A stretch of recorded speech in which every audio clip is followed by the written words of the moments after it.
Hello everyone, welcome to ProdEgyIAS, and today we'll discuss Karl Marx, the most important thinkers in the history of mankind. If Comte was the father of sociology and Spencer the evolutionist, Marx can be thought of as the architect of the conflict perspective in sociology. Karl Marx, from 1888 to 1883, was a German philosopher, economist, and revolutionary whose ideas have led and had a profound impact on sociology, economics, and politics, and whatever you name it. Marx lived during the Industrial Revolution. He witnessed the first hand the harsh conditions of factory workers and glaring inequalities of capitalism. He brought the ideas of capitalism. This backdrop fueled his intellectual quest to scientifically analyze society's ills. Marx might not have called himself a sociologist. In fact, he was more of a political economist. But his theory of society, especially the focus on class struggle, class conflict, became the foundational in sociology. He brought a critical scientific eye to how societies change and who benefits from those changes. His famous works include the Communist Manifesto 1848 and the Das Kapital 1867, amongst others. Now, we will discuss his major contributions to the study of sociology as a discipline. Marx's central contribution is the theory of historical materialism, or materialist conception of history. In plain terms, if we say, Marx argued that the material economic base of society, it means how goods are produced and who owns that production, fundamentally shapes the society's culture, structure, and development. He believed that to understand society, you must look at how people produce things, their mode of production, like agrarian, feudalism, or industrial capitalism, because that determines the relations between different groups, especially classes. A key element of Marx's theory is class conflict or class struggle. Marx observed that in every society's economic structure, there are typically two main opposing classes. First are the haves, those who owns the means of production. For example, in capitalism, the bourgeoisie or the capitalists. I'll repeat this term in my in this lecture and further lectures. Bourgeoisie, we call them as the capitalist of the society at that time.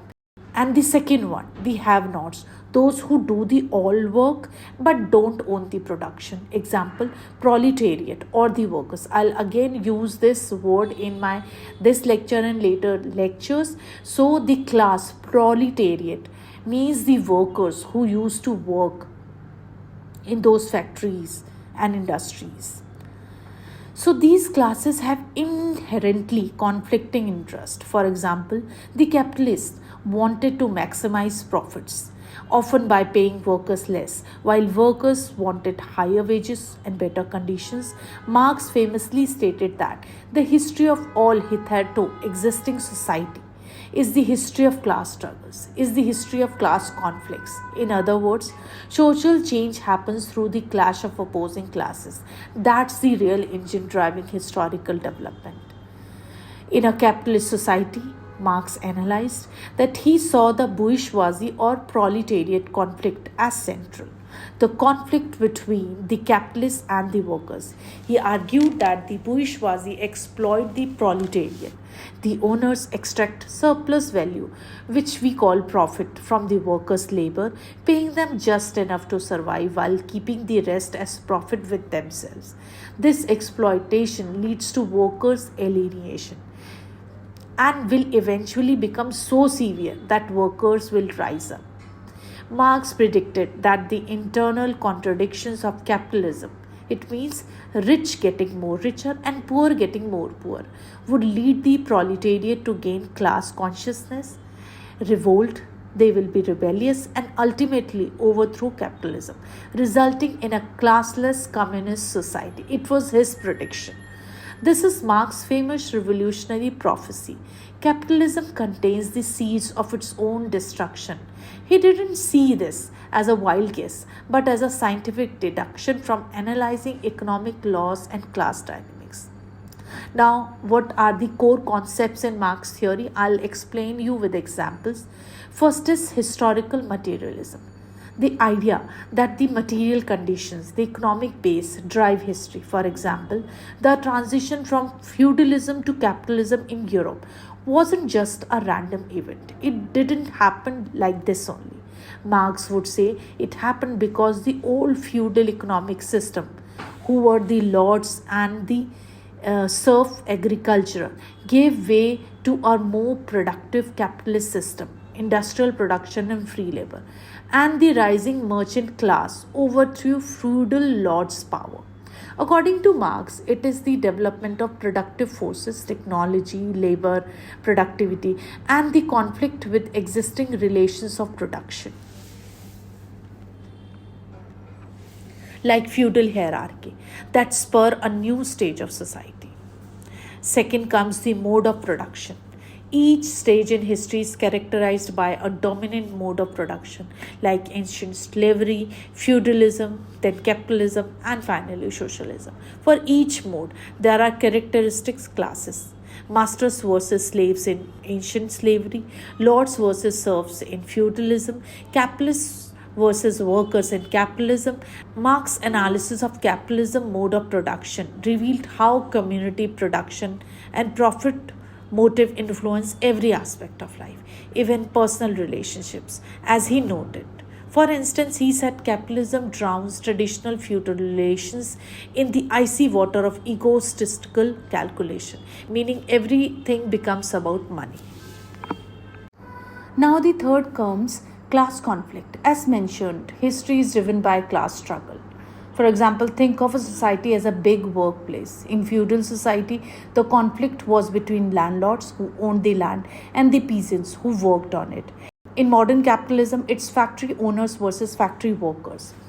Marx highlighted that wherever earlier societies had many classes or castes, capitalism simplifies it into two main camps always: the bourgeoisie and the proletariat, in direct opposition. The fourth was alienation. This is a more human psychological concept Marx introduced to describe how workers under capitalism become disconnected or estranged from their work, the products they make, their fellow workers, and even from their own community and humanity. For example, an assembly line worker making just one tiny part of a product all day may feel no fulfillment or pride in the final product. He is alienated from the fruits of his labor. He might also feel like a mere cog in a machine, alienated from his own creative potential. And since everyone is forced to compete for jobs, workers can feel alienated from each other's too. You exam Q for this. UPSC has explicitly asked about Marx's theory of alienation. In 2020, there was a question that critically assessed the Marxian theory of alienation. So a good answer would explain these four dimensions of alienation and why Marx thought only abolishing private ownership of production could end alienation. The fifth was surplus value. This is more of an economic concept. The idea that profit comes from workers producing more value in a day than the value of their wages. It's how exploitation is quantified. The sixth top point is ideology and superstructure. Marx asserted that the economic base, the mode of production and class relations, shapes the superstructure of the society. Its politics, laws, philosophy, religion, and culture. For instance, he famously said, "Religion is the opium of the people." It's a very famous quote, meaning in a harsh economic reality. Religious ideology can soothe people's pain and justifies the status quo, thus serving the interest of the ruling class. So the dominant ideas of any era are often those of the ruling class because those ideas uphold the system that keeps them in power. Now again, I'll give you an exam connection, UPSC exam connection, which will help you out in your mains examination. Karl Marx is a staple in UPSC Sociology. In 2017, there was a question asked in UPSC mains, analyze Marxian conception of historical materialism as a critique of Hegelian dialectics. That's hinting that Marx took Hegel's idea, dialectic of ideas, and flipped it to a materialistic dialectic of economic forces. Right? So, if you got that question, you'll explain that Hegel saw history as driven by a clash of ideas, whereas Marx said no, it's driven by a clash of material interest of the classes. In 2014, UPSC also asked to compare Marx's concept of alienation with Durkheim's concept of anomy.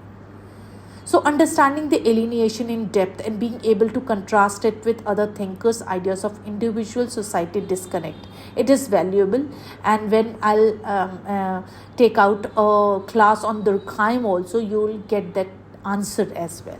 Again, in 2018, in UPSC mains, there was a question asked. According to Marx, how are human beings alienated from their human potential, and what does he suggest to change this? To answer this question, you'll describe the four aspects of alienation from product, process, others, and self, and then say Marx's solution was a proletarian revolution to establish a communist society where workers collectively owns production. Thus, work would be for communal benefit and personal fulfillment, not for someone else's profit, eliminating alienation. Now, we'll discuss how the ideas of Marx shaped sociology's foundation. Marx brought a deeply scientific approach to analyzing capitalism and social change, even if his methodology was not statistical like Durkheim's. He grounded his theories in historical and empirical observations of capitalism in England and Europe. Marx's work gave sociology a framework to understand power, inequality, and systematic change. He showed that society isn't just an organism that stays stable. It's contradictory to Herbert Spencer, and it's also a battlefield of interest where change is often born from conflict. This was a huge shift in perspective for sociology. Later, sociologists, even when they disagreed with Marx, had to address his ideas. Now, we will see his contributions from a scientific foundation's viewpoint. Marx believed that his theory was scientific. He thought he had discovered the laws of motions of capitalism and that communism was the inevitable next stage. It was a prediction. While history didn't unfold exactly as Marx predicted in the industrialized world, revolutions happened in different forms and places, definitely. So, his method of analyzing material conditions using empirical historical data and looking for patterns and laws of social development was very influential. In fact, they were very influential in making an impact on the study of society as a discipline. Modern sociology owes its critical edge to Karl Marx, the idea that we must question who benefits from social arrangements and how change can be systematically understood. Now, I'll give you some real life examples to illustrate Marx. For example, consider the device you are using to listen to this lecture. It was likely produced by workers in a factory, maybe in another country. So those workers might be paid a small fraction of the value of the device. The company owners and the shareholders keep the rest of the profit. This is Marx's theory of exploitation in action. But don't get to enjoy the full fruits of their labor. If those workers feel frustrated, maybe they strike or demand better conditions. That is the class struggle. Or we can simply observe the existence of labor unions. Why do we have them? Because workers historically banded together to fight for their share. Shorter work days, higher pay, better working conditions against the owner's desire to maximize profit. That's a non-revolutionary form of class struggle. That's very much part of our social reality. Now, I'll give you a very important tip how to use Marx in your answers. Use Marx whenever you need to add a conflict or economic dimension in your analysis. If a question is about social change, social inequality, poverty, revolution, or even about perspectives in sociology, bringing in Marx's viewpoint shows depth. For example, there might be an essay on economic inequality in India would be richer if you mentioned that from a Marxian perspective, inequality is rooted in class structure and ownership patterns, like those who owns industries or land, and the mere policy tweaks might not suffice since the structure itself produces disparity. Now, what are the takeaways from today's class? First is class conflict as a driver. Society's engine is the conflict between classes with opposing interest, in capitalism, bourgeoisie, or proletariat. This conflict explains social changes like revolutions more than consensus does. Historical materialism. Material economic factors like technology, resources, class relations shape history. Social being determines consciousness, meaning our social economic position influences our ideas and values. Marx gave a framework of history moving through stages: primitive communism to slavery to feudalism to capitalism and to this future and the coming future of socialism and communism, each defined by its mode of production and class system. Base and superstructure. The economic base of society influences the superstructure, the institutions, the laws, the culture. For example, the capitalist economy fosters individualism and private property rights in law. Feudal economy had kings and divine rights ideology. This concept shows Marx's holistic view of how economy and ideas are linked. Alienation. Third, which is very important, under capitalist production, workers became alienated from their work, product, fellow humans, and self. It's a condition that Marx thought was intrinsic to exploiting labor. Revolution in classless society. Marx not only analyzed society but also advocated change. He proposed that proletariat would eventually overthrow the capitalism and establish a classless, communist society where production is for human need, not profit. This highlights how Marx saw sociology as a means to not just interpret the world but to change it. And what was his influence on sociology? Marx's ideas laid the foundation for conflict theory in sociology, the idea that power, inequalities, and class struggles are central to understanding society.